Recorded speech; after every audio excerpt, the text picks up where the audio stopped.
আজকে 24 তারিখ, কালকে 25 তারিখ, বড়দিন। সবার জন্য শুভকামনা থাকলো। সবাই অনেক মজা করো, কালকে ছুটির দিন আছে। তারপরেও সবাই পরিবারকে নিয়ে, বন্ধু নিয়ে, সব নিজের মানুষদেরকে নিয়ে, ভালোবাসার মানুষদেরকে নিয়ে, আপনজনদেরকে নিয়ে খুব খুব খুব আনন্দ করো, মজা করো। যে বিষয়ে কথা বলতে আসলাম সেটা হচ্ছে, যদিও আমরা একটা ছুটির রেশ আমরা কাটাচ্ছি, কারণ স্যাটারডে, আজকে সানডে, কালকে মানডে, কালকেও ছুটি। তো আমরা একটা অনেকেই আমাদের মধ্যে অনেকেই বাইরে চলে গেছে, ঘুরতে চলে গেছে, কাছে পিঠে কোথাও, দীঘা, মন্দারমণি, এরকম কাছে পিঠে কোথাও চলে গেছে পরিবার নিয়ে। কারণ 2-3 দিনের ছুটি কেউ নষ্ট করতে চাইবে না, ম্যাক্সিমাম লোকই চলে গেছে। তবুও আমরা যারা যাইনি তারাও মজা করবে, বাড়িতে আপনজনদের সাথে মজা করবে। নানান রকম তাদেরও প্ল্যানিং আছে, গেট টুগেদার থাকবে, কিছু না কিছু থাকবে, কিছু না কিছু থাকবে, অবশ্যই থাকবে। আমাদের যখন পার্টির এখন সব রেডি সেডি হচ্ছে, হ্যাঁ। তো বনফায়ার হবে, অনেক মজা হবে। তো যাই হোক, ভালো ভালো কথা দিয়ে শুরু করি। কারণ আজকে যাকে নিয়ে আমি ভিডিওটা করতে চলেছি, সেই তাকে আমি কি বলবো আর কি বলবো না, কতটুকু বলতে পারবো আর কতটুকু বলতে পারবো না। খুব লজ্জাজনক একটা ব্যাপার, একজন মানুষ একটা মানুষের অসময় পাশে এসে দাঁড়ায় এবং তার ভালো মন্দ সবকিছুতে সে তার সাথ দেয়। হঠাৎ করে সেই মানুষটার সাথে যে অসহায় ব্যক্তিটি ডিসাইড করে বা কিছু একটা রিয়েলাইজেশন হয় যে এর থেকে আমাকে দূরে থাকতে হবে, একটু সাবধান থাকতে হবে, ঠিক সেই মুহূর্তে সেই বন্ধুসুলভ আচরণ করা ব্যক্তিটি তার নিজের স্বরূপ ধারণ করে। হ্যাঁ, আমি সেই মর্মান্তিক ঘটনাটা নিয়ে কথা বলছি। মর্মান্তিক কেন বলছি, দেখুন, একটা মানুষকে একবারে মেরে ফেলা একরকম, আর একটা মানুষকে তিল তিল করে মারাটা সেটা একটা খুবই বিপজ্জনক একটা ব্যাপার। কারণ প্রত্যেক সময় কাউকে তুমি মেন্টাল ট্রমা দিতে পারো না, হ্যাঁ, বা মেন্টাল হ্যারাসমেন্ট করতে পারো না, রাইট? এটা কারোর অধিকার নেই। কেউই কাউকে আপনজন সেজে এসে পাশে এসে দাঁড়িয়ে বন্ধুসুলভ ব্যবহার করে এবং তারপরে সুদে আসলে সবকিছু তার থেকে নিগড়ে নেওয়ার চেষ্টা করা, তাকে বিপদে ফেলা এবং তার ব্যক্তিগত কথাগুলোকে পাবলিক করা, এই সমস্ত জিনিসগুলো, এই যে মানে জঘন্যতম জিনিসগুলো কারা করতে পারে? হ্যাঁ, যাদের মনের মধ্যে বিষ থাকে এবং সময় বুঝে সেই বিষটাকে যারা বার করে, তারাই হচ্ছে এই সমস্ত কাজ করতে পারে। একদম। আমি ম্যান্ডিকে নিয়ে কথা বলতে এসেছি এবং ম্যান্ডির সো কল দিদি, যে সময় আমি তাকে অনেক বলেছি, একটা সময় বলা ছেড়ে দিয়েছিলাম, কারণ ম্যান্ডি তখন যে কর্মকাণ্ডগুলো করছিল সেগুলো কখনোই মেনে নেওয়া যেত না, বিকজ সেটা অসামাজিক ছিল। অসামাজিক কোন জায়গা থেকে? যে ছেলেটির সাথে তার সম্পর্ক হয়, সেই ছেলেটি বয়স খুবই কম, একটা 20 বা 21 বছরের ছেলে। সেই ছেলেটি কখনো ম্যাচিওর হতে পারে না। সেই ছেলেটির আসলেই তার কেরিয়ার নিয়ে ভাবা উচিত, পড়াশোনা নিয়ে ভাবা উচিত, কিন্তু সেই জায়গায় সেই ছেলেটি একটা বিবাহিত মহিলার সাথে প্রেমে মগ্ন হয়ে গেছে এবং মানসিক, শারীরিক সবকিছুভাবে তাদের ইনভলভমেন্ট হয়েছে। আমি এসব কথা তুলতে চাই না, কিন্তু পরিস্থিতি এমনই আছে যে 2-1টা কথা বলতে লাগে। আশা করি ভবিষ্যতে যেন এসব কথা তুলতে না হয়, কারণ আমাকে সবসময় মাথায় রাখতে হবে ম্যান্টি তার পরিবারে ফেরত এসেছে, ভুল বুঝতে পেরেছে, অনেকগুলো জীবন সুন্দরভাবে আজকে দিন কাটাচ্ছে। তার মধ্যে সব থেকে বড় জিনিস হচ্ছে ম্যান্ডির বাচ্চা মেয়েটি, যে মেয়েটি 6 বছরের একটা ছোট বাচ্চা, তার একটা ভবিষ্যৎ আছে। সেই বাচ্চাটার সুস্থ জীবন কামনা করি আমি সবসময়। এবং যে ছেলেটি 20 বছর বা 21 বছর বয়স, সেই ছেলেটিকে জন্য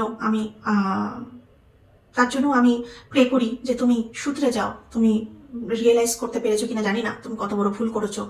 তুমি তোমার সারা জীবনের মতন যে জিনিসটা করেছো, সেটা যে দাগটা তুমি তোমার চরিত্রে লাগিয়েছো, সেটা অনেক বড় জিনিস। তোমার পরিবার আছে, তোমার পরিবার তোমাকে মেনে নিয়েছে, তোমাকে অ্যাকসেপ্ট করে নিয়েছে, এটা অনেক বড় পাওনা তোমার জীবনে। আশা করি তুমি তোমার কেরিয়ার নিয়ে ভাববে, পড়াশোনা নিয়ে ভাববে, জানি না তুমি কি করবে না করবে, তবে আমি বলবো এই সময়টা তোমার এই সবগুলো নিয়েই থাকা উচিত। এই যে কর্মকাণ্ড তুমি করে বসেছো এই এত অল্প বয়সে, তুমি যথেষ্ট ডেসপারেট একজন ছেলে এবং এই ধরনের কর্ম করেছো, তাতে নিজেকে তুমি ছোট করেছো সেটা নয়, তোমার পরিবারের উপরে অনেক সওয়াল উঠেছে। অবশ্যই আমরাই তুলেছি, অন্য কেউ নয়। আমরা যারা কন্ট্রোভার্সি করি, তারাই আমরা অনেক সওয়াল জবাব করেছি তোমার পরিবারের উপরে, যেটা কিনা খুব বাস্তব কথা। আমরা যদি ভুল কাজ করি, সর্বপ্রথম আমাদের আঙুলটা উঠে কিন্তু আমাদের পরিবারের উপরে, আমাদের মা বাবার উপরে। তো মা বাবার তো কখনো কারোর দোষ থাকে না, কোনো মা বাবাই চায় না তার সন্তান বিগড়ে যাক বা এরকম ধরনের নিম্ন স্তরের কোনো কাজ করুক, কোনো ভুল কাজ করুক, কোনো মা বাবাই চায় না। তো সেখানে তুমি অনেকখানি নিজেকে নিচে নামিয়ে ফেলেছো, তার সাথে সাথে নিজের পরিবারকে, মা বাবাকে, আত্মীয় স্বজনকে, সবাইকেই তুমি ছোট করে ফেলেছো। আর তুমি এরকম ধরনের কাজের সাথে ভবিষ্যতে নিজেকে আর ইনভলভ করো না, কারণ জীবনটা অনেক বড় এবং তার সেটা জীবনটাকে সুন্দর করা, তুলে ধরার দায়িত্ব কিন্তু আমাদেরই হয়। মা বাবা একটা সময় পর্যন্ত আমাদেরকে পড়াশোনা শেখাবে, রেসপন্সিবিলিটি কি হয় সেটা বোঝানোর চেষ্টা করাবে, সবকিছুই করবে কম বেশি, কিন্তু করবে তারা, তাদের 100% তারা দেবে, বা বলতে পারো 200% দেবে, হয়তো তাদের সারা জীবনই দিয়ে যাবে সন্তানদেরকে, আমাদেরকে দিয়ে যাবে, ঠিক আছে, তাতে কোনো সন্দেহ নেই, ঠিক আছে। কিন্তু এটাও মানতে হবে আমাদেরও হাতে অনেক কিছু থাকে, সুন্দরভাবে জীবনযাপন করাটাও, সুন্দরভাবে চলাফেরা করাটাও কিন্তু আমাদের হাতে থাকে। তাই নিজেকে কখনো নোংরামির সাথে ইনভলভ করাটা ঠিক না। যদি রিয়েলাইজ হয়ে যায় যেটা ভুল, তবে আর কখনো কামব্যাক করার চেষ্টা করো না, বা পরবর্তী সময় অন্য কারোর জীবনে এইভাবে ইনভলভ হওয়ার চেষ্টা করো না, ঠিক আছে। এটা গেল হুলের উদ্দেশ্যে। পুরো নামটা নিলাম না, জানি না আগামী দিন কি হবে না হবে, না নেওয়াই ভালো। তাই হুলের উদ্দেশ্যে এই কথাগুলো ছিল। এখন আসি ম্যান্ডির কথাতে। ম্যান্ডি, দেখো, ঘটনাটা হচ্ছে যে তুমি যখন ভুল কাজ করেছিলে, তোমাকে অনেক কথা বলেছি। তোমার সাথে আমার কোনো সম্পর্ক নেই, না রক্তের সম্পর্ক আছে, না কোনো রকম কোনো সম্পর্ক আছে, তাই তো? তাহলেও কেন বলেছি? কারণ কিছু জিনিস মেনে নেওয়া যায় না। এখন যেরকম তোমার সুন্দর একটা পরিবার, তোমরা ঘুরছো ফিরছো, তোমার বাচ্চাটা খুব সুন্দর একটা পরিবেশ পেয়েছে, অবশ্যই তোমার চিন্তা ভাবনাগুলো পাল্টেছে, তাই আজকে এই দিনটা এসেছে। আমরা সবসময় এটাই দেখতে চেয়েছি, এর বাইরে কিছু নয়। কিন্তু তুমি একটা জায়গা থেকে বেরিয়ে এসছো, অনেক বড় একটা জায়গা থেকে বেরিয়ে এসছো, ভবিষ্যতে আর এরকম কোনোভাবে ইনভলভ হয়েও না। বুঝেই গেছো যে কোনটা ঠিক কোনটা ভুল, বাড়ির থেকে বেরিয়েছো, তাই বুঝেছো যে বাইরের জগৎটা এতটা সহজ সরল নয়। বাইরের জগৎটা কিন্তু যথেষ্ট কঠিন। তো যারা হাউসওয়াইফ, যারা দুনিয়া দেখেনি, যারা কখনো প্রফেশনাল ওয়ার্ল্ডের সাথে ইনভলভ না, তোমরা কাজ করছো ইউটিউবে, অবশ্যই ঘরের মধ্যে ব্লগ বানাও, নিজেদের আপনজনের সাথে ব্লগ বানাও, ঘুরতে যাচ্ছ, শপিং করতে যাচ্ছ, যাই করতে যাচ্ছ, সবটাই তোমরা নিজেদের মানুষদের সাথে করো। তাই বাইরের জগৎটা আসলে কতটা কঠিন জগৎ সেটা তোমার জানা ছিল না। আশা করি তুমি তোমার এই লাস্ট কয়েক মাসে তুমি যেভাবে যেভাবে তোমার উপর দিয়ে গেছে, বা তুমি যেরকম যেরকম ভাবে দিনগুলো কাটিয়েছো, তাতে তুমি বুঝেছো যে বাইরের জগৎটা সহজ না, খুবই কঠিন, বুঝে শুনে চলতে লাগে। আপন আর পরের মধ্যে একটা ব্যারিয়ার রাখতে হয়, আপন আপন হয়, পর পর হয়। যেমন আমার ভাই আছে, তাই আমি বলতে পারলাম, আমার কাকু কাকিমার একমাত্র সন্তান, তো আমার ভাই, আমার ভাইয়ের যদি 19 থেকে 20 হয়, তাহলে কিন্তু আমার মাথা কাজ করবে না। এটা খুব স্বাভাবিক ব্যাপার। আমি অন্তর থেকে কোনোদিনও চাইবো না যে আমার ভাইয়ের উপরে কোনো রকম কোনো কিছু আজ আসুক। কেন জানো? কেনটা আমার ভাই, তার জন্য। হঠাৎ করে তার সাথে আমার দেখা হয়নি, কেমন হঠাৎ করে তাকে আমি ভাই পাঠাইনি, সে আমার দিদি পাঠায়নি। আমার যদি 19 থেকে 20 হয়, আমার ভাইয়েরও কিন্তু একই রকম সিচুয়েশন হয়, ঠিক আছে। তো আমরা আজও ঝগড়া করি, যাই করি না কেন, ঠিক আছে। এগুলো তো খুব স্বাভাবিক, সম্পর্কের মধ্যে এগুলো খুব স্বাভাবিক, ভাই বোনেদের ঝগড়া হবেই, ঠিক আছে। কিন্তু দিন শেষে আমাদের একজন আর একজনকে প্রয়োজন আছে, প্রচন্ডভাবে প্রয়োজন আছে। যাই হয়ে যাক না কেন, যেটাই হয়ে যাক না কেন, আমাকে ওকে বলতেই লাগবে, ওকেও আমাকে বলতে লাগবে। তো এটা হচ্ছে অন্তরের টান, এটা হচ্ছে আত্মার টান, ঠিক আছে। এটা তুমি বাইরে কোথাও পাবে না। এটা কি বলবো, ওপরওয়ালার সৃষ্টি। দুমদাম করে যাকে তাকে আমি বোন বানিয়ে নিলাম, দিদি বানিয়ে নিলাম, মা বানিয়ে নিলাম, বাবা বানিয়ে নিলাম। তারপর এক্সপেকটেশন রাখবো যে তারা আপনজনদের মতন আমাদের সাথে বিহেভ করবে, আমাদের ভুলগুলোকে আঙুল দিয়ে দেখাবে, আমাদেরকে বকাবকি করবে। অবশ্যই আমিও আমার ভাইকে আজও বকি, ভুলভাল কিছু দেখলে বকি, বকাবকি করি। ও করে ভীষণ বকাবকি করে ভুলভাল দেখলে। এই 2-4 দিন আগে ও করেছে, ঠিক আছে, আমাকে বকেছে, যদিও আমি তার দিদি, কিন্তু কোনো ভুল কোনো জিনিস ও কখনোই মেনে নেয় না আমার সাথে। আমিও ও কোনো ভুল করুক বা কেউ ওর উপর ভুল করুক, আমিও কখনো মেনে নিই না। এটা কখনো বাইরের কারোর থেকে আমরা আশা করতে পারি না। আর আমাদের বাড়িতে বড়রা এটাই চায় যে সারা জীবন আমরা যেন এইভাবেই থাকি একজন আর একজনের পাশে। কারণ বড়রা ভাবে আমরা আজ আছি কাল নেই, কিন্তু তোরা যাতে একজন আর একজনের পাশে সবসময় থাকিস, সবসময়, ঠিক আছে। অবশ্যই এই জিনিসগুলো তুমি বাইরের মানুষদের থেকে আশা করতে পারবে না। এই জিনিসগুলো, কারণ বাইরের মানুষরা নিজেদের স্বার্থ দেখবে। হ্যাঁ, আমরা যারা ভাই বোনেরা আমরা মানে কি বলে না, জান হাজির হয়ে যাবে, মানে ওর যদি কোনো 19-20 হয় বা কোনো কিছু, ঠিক আছে, আমি আমার ভাইকে বলতে পারি আমার জান, ঠিক আছে, যেটাই বলি না কেন, ঠিক আছে। এইভাবে তোমাকে বাইরের কেউ বোন বলো, দিদি বলো, এইভাবে তোমাকে ভালোবাসতে পারবে না, কেমন? এগুলো হয় না, এগুলো আশা করাটা খুব বোকামো। তুমি ইমোশনাল হয়ে গিয়ে তোমার আজকে যাকে দিদি পাঠিয়েছো, বোন পাঠিয়েছো, মা বলে যাকে জায়গা দিতে চেয়েছো, তুমি আজকের ডেটে দাঁড়িয়ে তুমি এগুলো করতে পেরেছো কারণ তুমি দুনিয়া দেখোনি। তোমার থেকে মনে হয় অনেক বেশি দুনিয়া আমি দেখেছি। আমি এগুলো কখনোই করতে যাব না। আমার মা আমার মা, আমার বাবা আমার বাবা, আমার ভাই আমার ভাই, ঠিক আছে। আমি বাইরের কাউকে গিয়ে কোনোদিন আজ অব্দি বলিনি যে তুমি আমার ভাই, কারণ আমি মেনে নিতে পারিনি। দুমদাম করে কাউকে ভাই মেনে নেওয়া, কাউকে ভালোবাসা দিতে পারি, যেহেতু আমার একটা ভাই আছে, আমার একটা ফিলিংস চলে আসে, মানে আমার ভাইয়ের বয়সী কাউকে দেখলে, ভাইয়ের মতো কাউকে দেখলে, ঠিক আছে, ভাইয়ের মতো হয় না কোনো বিহেভিয়ারের সাথে মিল থাকলেই থাকলে, ঠিক আছে, তো সেগুলো মানে অটোমেটিক্যালি মনে চলে আসে, যেটা আমার ভাইয়ের মতন, আর এটা তো একদম আমার ভাইয়ের মতন স্বভাব, ঠিক আছে, সেটা আসে, সেই স্নেহটা আসে, ঠিক আছে, সেই তার প্রতি তার সেই ভালোবাসাটা আসে, কিন্তু কখনোই আমি আমার ভাইয়ের জায়গাটা র্যান্ডাম কাউকে দিতে পারবো না। 2 দিন মিশে, 4 দিন মিশে, 10 দিন মিশে, 10 বছর মিশেও আমি বলতে পারবো না যে তুমি আমার ভাই। আমার ভাই একটাই, সারা জীবনের জন্য আমার ভাই একটাই, আমি যতদিন বেঁচে থাকবো আমার ভাই একটাই, আমি তাকে রাখি পড়াই, আমি তাকে ভাইফোঁটা দিই। আমি ঘটা করে কাউকে আজ অব্দি আমি আমার মন থেকে আসে না ভাই, ঠিক আছে, আমার মন থেকে আসে না। দুমদাম করে এই সমস্ত সম্পর্ক দুমদাম করে হয় না। ভালো লাগা অন্য জিনিস, ভালোবাসা অন্য জিনিস। আর ভালোবাসা মানে আমি আমি অন্তর থেকে আমার ভাইয়ের জন্য যে আমি জান দিতে পারি, আমি র্যান্ডাম করার জন্য দিতে পারবো? কখনোই না, কখনোই না। তাই তুমি তুমি এই জিনিসটা আমি মেনে নিতে পারলাম না। যাই হোক, তুমি ধাক্কা খেয়েছো। আগামী দিন তুমি কাউকে, তুমি যেটা বলেছো যে এরকম ছোট করে বলেছি কাউকে ভাই বোন বাবা মা এরকম পাতাতে যাবে না, ঠিক আছে, আশা করি তুমি এটা মেনটেন করবে। অবশ্যই কাউকে ভালো লাগলে ভালো লাগা অব্দি রাখো।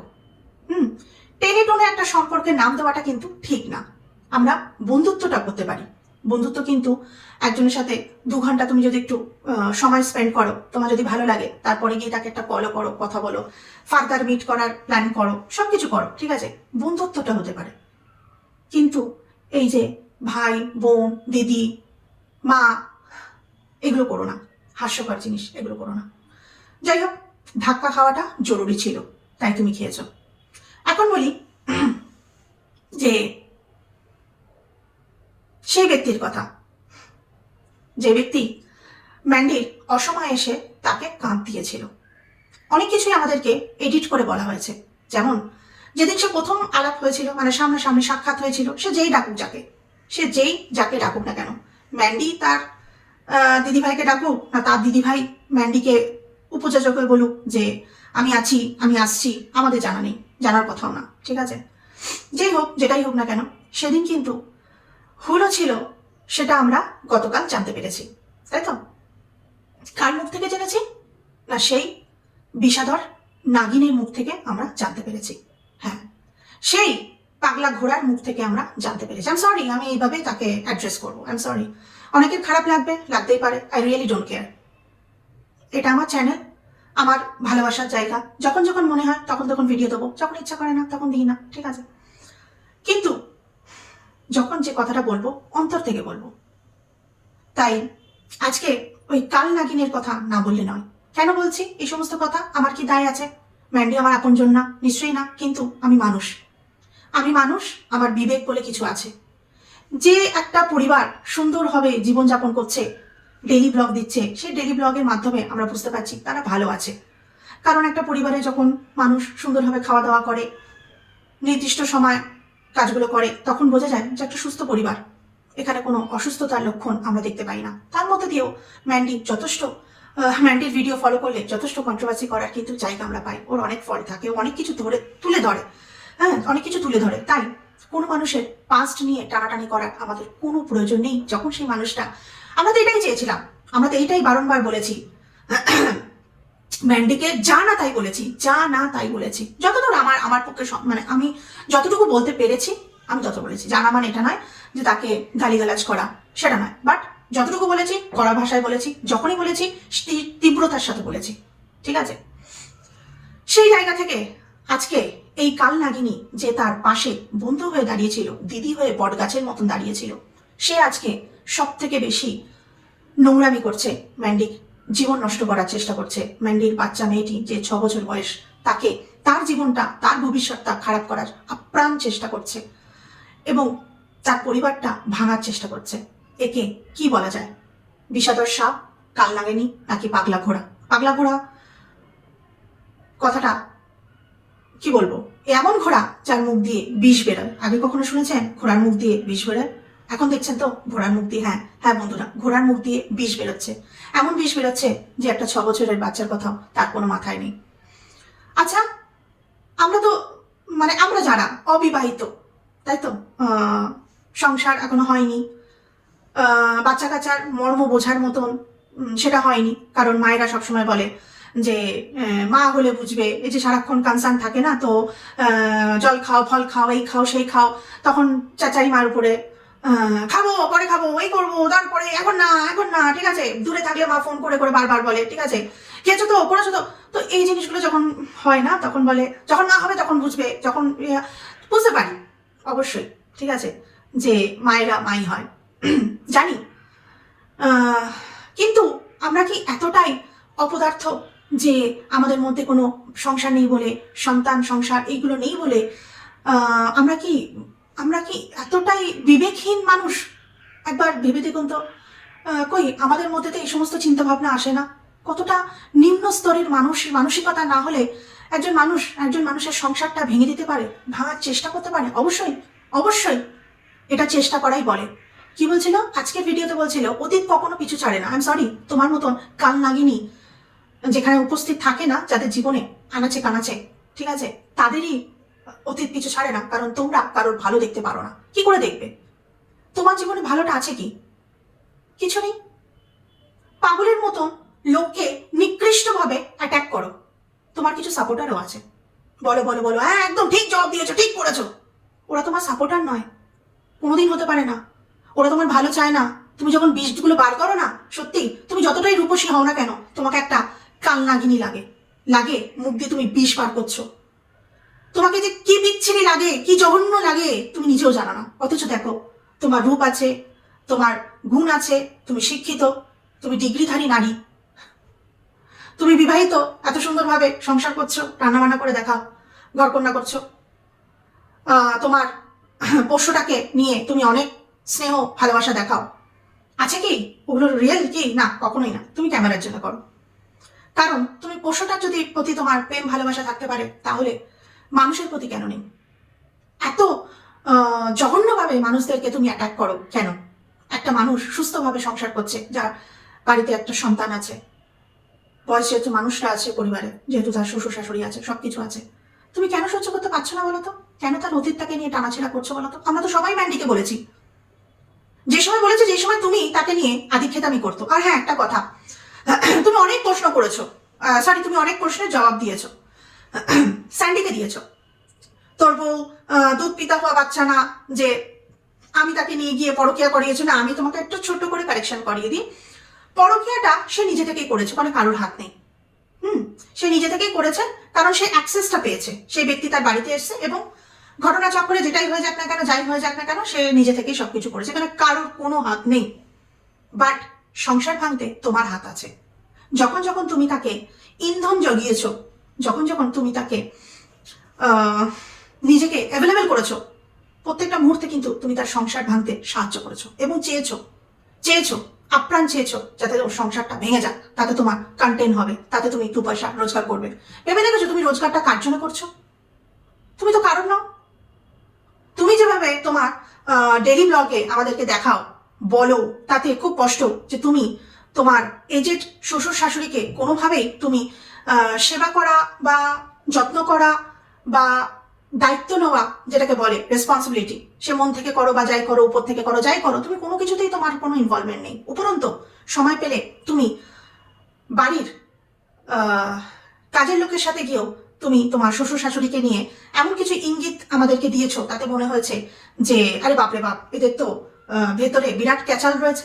তুমি ইচ্ছা করেই করেছো, কারণ তুমি আসলে মানুষটাই খুব জঘন্য। মানুষ নিজের পরিবারে মন্দ জিনিসগুলোকে ঢেকে চলতে ভালোবাসে। তুমি তুমি তোমার এত খিদে, তোমার লজ্জাও নেই, আর জীবনে তোমার কিছু হওয়ারও নেই। তোমাকে কারোর জন্য কিছু করতে দেখিনি, শুধু তোমার ডায়লগ শুনতে দেখেছি, আর সময় সময় তোমাকে কাঁদতে দেখেছি, আর বিরক্তিকর কিছু কথাবার্তা বলতে শুনেছি তো তোমার শ্বশুর মশাইয়ের খুব সম্মান আছে, উনি খুব সম্মানীয় ব্যক্তি। তোমার মতন একটা কালনাগিনী আনতে হলো জীবনে। কে জানি মানুষটা কি ভুল করেছিল যে খুঁজে খুঁজে তোমার মতন একটা কালনাগিনী নিজের বাড়িতে পালছে দুধকলা দিয়ে। সত্যি তুমি আসলে সমাজে থাকার যোগ্য না, তুমি একটা অসামাজিক মানুষ, তুমি এমনই একটা অসামাজিক মানুষ, তুমি এমনই একটা জঘন্য মানুষ, তোমাকে যতটা বলি না কেন কম পড়ে যায়। তোমার লজ্জা নেই, তোমার ঘেন্না নেই, তুমি যাকে ভাই বলে ডাকো তার সাথে তুমি তোমাদের ওই ফোনের কনভারসেশনটা না সুস্থ মানুষ হলে না উল্টি করবে। ভাই বলে ডেকেছো তাকে, ভাই বলে ডেকে এরকম স্ল্যাং ইউজ করে এরকম একটা নোংরা কথাবার্তা গুলো হচ্ছে ভাই বোনেদের কথাবার্তা এমন হয় বুঝি? যদিও সে তোমার নিজের ভাই নাই বা হোক না কেন, নিজের ভাই না হোক, যাই হোক তাই হোক, বলে তো ডেকেছো, তারপরও তার সাথে এরকম ধরনের কথা। আচ্ছা, আর একটা কথা, একটা ভিডিওতে কতটা বলবো, তোমার মতন নোংরা মানুষকে ঘেরতে গেলে না 1.5-2 ঘন্টা ভিডিও কম পড়ে যাবে। যাই হোক, তুমি দেখো তুমি কতটা নোংরা, দেখো তুমি স্যান্ডিকে মেসেজ করে করে জানাচ্ছ যে ম্যান্ডি কিভাবে হুলের সাথে সময় স্পেন্ড করেছে। মানে আমি কিভাবে বলবো, আমার ঠিক বুঝতে পারি না, আমি মাঝে মাঝে ভাষা হারিয়ে যায়। তুমি স্ক্রিনশট রেখেছো। কি নোংরা মানুষ তুমি, হ্যাঁ? কি নোংরা মানুষ তুমি, লজ্জা করে না? হ্যাঁ, ও তোমার লজ্জা কেন করবে? তুমিও তো সেই একই পথের প্রতীক, নিজের মুখেই তো বলেছো। আমিও তোর মতনও, আমার জীবনেও একজন আছে, কিন্তু তোর মতন আমার বিছানায় অব্দি যাই না। কে দেখতে গেছে তোর বিছানা অব্দি গেছো কি যাওনি? কে দেখতে গেছে? কে? আর তুমি বিছানা গেলে মুখ ফুলে, মানে সরি, বিছানায় যদি তুমি যাও, তুমি স্বীকার করার মানুষ যে তুমি বিছানায় যাবে? পারবে না। অ্যাটলিস্ট ম্যান্ডি সৎ সাহস আছে, তোমার নেই, তোমার নেই, মেরুদণ্ড তোমার নেই। তুমি স্যান্ডিকে বলো না, কেমন? আর তুমি যার সাথে বসবাস করো, যার সাথে তুমি সংসার করো, 10 বছর ধরে করে আসছো, সেই ব্যক্তিকে নমস্কার, নমস্কার। তোমার মতন বিষাদর সাপ নিয়ে থাকে? ছি ছি, সে আবার কোন জন্মের পাপ করেছে বলে তোমার মতন একটা বিষাদর সাপ নিয়ে থাকে? বাবা, আমি তো ভাবতেই পারি না যে তোমার মতন নাগিনকে নিয়ে কেউ সংসার করে কি করে। আসলেই তারই মেরুদণ্ড নেই, কেমন? পারলে একবার ডক্টরের কাছে নিয়ে যেও, ডক্টরকে বলো, জিজ্ঞাসা করো, তুমি 10 বছরও বুঝুনি তার আছে কি নেই, তুমি স্যান্ডিকে বলতে গেছো, তেলাপোকা বলছো, এই বলছো সেই বলছো। নিজের ঘরটা দেখো, পরে বলো, নিজের ঘরটা দেখো, কেমন? তো এই ঘোড়ার মুখ থেকে এতটাই বিষ বেরোচ্ছে যে ঘোড়া নিজে স্বীকার করেছে যে যখন ম্যান্ডি এবং সেই মানুষটি ঘরের মধ্যে ঢুকেছে, মানে ওকে ফ্ল্যাটে ঢুকতে দিয়ে কিছু সময়ের জন্য, আধা ঘন্টার জন্য ঘরে ঢুকেছে, যে ঘরে কিনা আসবাবপত্র ছিল না, ইভেন একটা মাদুরও ছিল না, সেই ঘরে নাকি তাদের হাওয়াস মিটিয়েছে, এবং সেই ঘোড়া বাইরে বসে অপেক্ষা করছিল। এবং বলতে আমার খুব হাসি লাগছে বলবো না কি বলবো, না বমি আসছে বলবো না কি বলবো, আমি বুঝতে পারছি না। ম্যান্ডি যখন এরকম একটা সময় কাটাচ্ছিল তার সেই মানুষটার সাথে, তখন এই ঘোড়া বাইরে বসে আনন্দ নিচ্ছিল। হ্যাঁ, কিছু কিছু মানুষের আমরা জানি অনেক রকমের কি বলে, কিছু কিছু মানুষ হয় পারভার্ট। তো ও নিজে কত বড় পারভার্ট ওখানেও প্রমাণ করেছে যে ঘরের মধ্যে ওরা যখন ওরকম একটা সময় কাটাচ্ছে, তখন এই ঘোড়া বাইরে বসে সেটা আনন্দ নিচ্ছে। আর বলছে কি, আমি থাম্বনেইল বানাচ্ছিলাম, বুঝতে পারছো? মানে একটা ফাঁকা, জাস্ট ভেবে দেখো, একটা ফাঁকা ফ্ল্যাট, যেখানে কোনো আসবাবপত্র নেই, যেখানে প্রত্যেকটা কথা ইকো হয়, সেরকম একটা পরিবেশে ঘোড়া নিজে মজা নেওয়ার জন্যে, ম্যান্ডির ওরকম একটা মুহূর্ত সাক্ষী হওয়ার জন্যে দরজার বাইরে বসেছিল। সে অপেক্ষা করছিল এবং প্রত্যেকটা মুহূর্তের আনন্দ নিচ্ছিল, কারণ ঘোড়া হচ্ছে পারভার্ট নাম্বার 1। ওয়াইটির জগতে এই পারভার্ট ঘোড়াকে মেনে নেওয়া যায় না। তাই ঘোড়া হাঁটাও, ওয়াইটি বাঁচাও, ওয়াইটিকে ক্লিন করার দায়িত্ব আমাদের সবাইকে নিতে হবে। আর হ্যাঁ, ঘোড়াকে যারা সাপোর্ট করছো করো, কোনো অসুবিধা নেই, কিন্তু ভেবে দেখো দিন শেষে আমরাও মানুষ, আমরা কি চাই? সুস্থ পরিবেশ চাই। প্রত্যেকটা ব্লগারদের যদি ডেলি ব্লগ আমরা ফলো করি, সেই ডেলি ব্লগের মধ্যে কিছু না কিছু ফল্ট থাকে যেটাকে নিয়ে আমরা কন্টেন্ট বানাতে পারি। তার জন্য নোংরামি করার আমাদের প্রয়োজন নেই। কখনোই কোনো পরিস্থিতিতে নোংরামি করার প্রয়োজন থাকে না। নোংরামিটা যারা করে তারা নিজেদের চয়েস, যে আমি নোংরামি করব, কাদা ঘেটাঘেটি করব, এটা তার পার্সোনাল চয়েস হয়। ঠিক আছে, যে কোনো পরিস্থিতিতে আমরা ভালো মন্দ বিচার করে চলতে পারি, অতটুকু বুদ্ধি আমাদের আছে। আর উপরবেলা আমাদেরকে কৃপা করুক, আমাদের যেন কখনো বোধ বুদ্ধি লোপ না পায়, আর আমরা এই ঘোড়ার মতন মানুষদেরকে যেন কোনো রকম ভাবে প্রশ্রয় না দিই, ব্যক্তিগত জীবনেও না, প্রফেশনাল ওয়ার্ল্ডেও না। ঘোড়াকে ওয়াইটি থেকে বিদায় জানানোর সময় এসে গেছে। বন্ধুরা, সবাই একাট্টা হয়ে যাও, ঘোড়াকে এই ওয়াইটি ছাড়া করতেই হবে। ঠিক আছে? আর মন্দিরের আজকে একটা অনেক বড় দিন। প্রত্যেকটা ব্লগারের স্বপ্ন থাকে মন্দিরাকে আমি এই মুহূর্তে ম্যান্ডি নাইবা বলি, মন্দিরা কংগ্রাচুলেশনস, 400K হয়েছে, আরো এগিয়ে যাও। তুমি অনেকের জীবনের ইন্সপিরেশন হয়েছো, তোমাকে দেখে অনেক অনেক অনেক ঘরোয়া মেয়েরা স্বপ্ন দেখেছে এবং ব্লগার হয়েছে। তোমার মতন 400K করতে অনেক মেহনত লাগে, তোমার মধ্যে সেই ডেডিকেশনটা আমরা দেখতে পাই। যে কোনো পরিস্থিতিতে তুমি ব্লগ দেওয়া ছাড়ো না। তো আগামী দিনও আমরা চাই যে তুমি এমনটা থাকো, আর যে ভুলগুলো করেছো সেগুলো আর না। এখন থেকে ভালো থাকতে হবে, পরিবারকে ভালো রাখতে হবে, যদিও তুমি আপ্রাণ চেষ্টা করছো। আর হ্যাঁ, কঠিন সময়ের মধ্যে দিয়ে যাচ্ছ, আই এম শিওর আজকের এই পরিস্থিতিটাও তোমার জীবনে থাকবে না। আর আজকে তুমি সবকিছু ভুলে গিয়ে এই 400K যে তুমি এই এত বড় জিনিসটাকে তুমি অ্যাচিভ করতে পেরেছো, তো এই সময়টাকে তুমি সবার সাথে, তোমার সাবস্ক্রাইবাররা যারা যাবে তাদের সবার সাথে ভালো করে মজা করো, আর মজা করো। বাকি দিন পড়ে আছে।